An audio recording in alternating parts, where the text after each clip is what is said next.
Hello viewers, আসসালামু আলাইকুম। ফেনীর রামপুরে আব্দুল জব্বার মার্কেটে আগুন লেগে ঘটে যায় ভয়াবহ দুর্ঘটনা।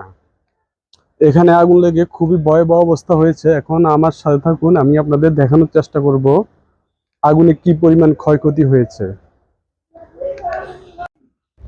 আগুনে পুড়ে একজন ব্যবসায়ীর স্বপ্ন পুড়ে শেষ। ফেনীর রামপুরে আব্দুল জব্বার মার্কেটে একজন ব্যবসায়ীর গোডাউনে আগুন লেগে তার মালামাল সর্বত্র পুড়ে শেষ। লক্ষ লক্ষ টাকার ক্ষয়ক্ষতি হয়েছে এখানে। আজ বিকেলে হঠাৎ এই গোডাউনটিতে আগুন ধরে যায়।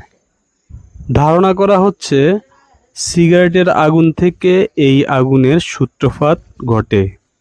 সাথে সাথে ফায়ার সার্ভিসকে খবর দেওয়া হয়। ফায়ার সার্ভিস এসে সম্পূর্ণ আগুন নিয়ন্ত্রণে আনে। গোডাউনটির আশেপাশে আরও অনেক গোডাউন রয়েছে। ভাগ্যক্রমে বাকিগুলো গোডাউনের কোনো ক্ষয়ক্ষতি হয়নি।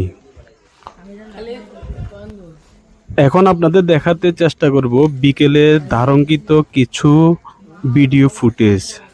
কি পরিমাণ আগুন লেগেছে দেখুন, মারাত্মকভাবে আগুন লেগেছে। সম্পূর্ণ ভিডিওটি দেখুন, তাহলে দেখতে পারবেন আগুনের কি ভয়াবহ পরিস্থিতি ছিল।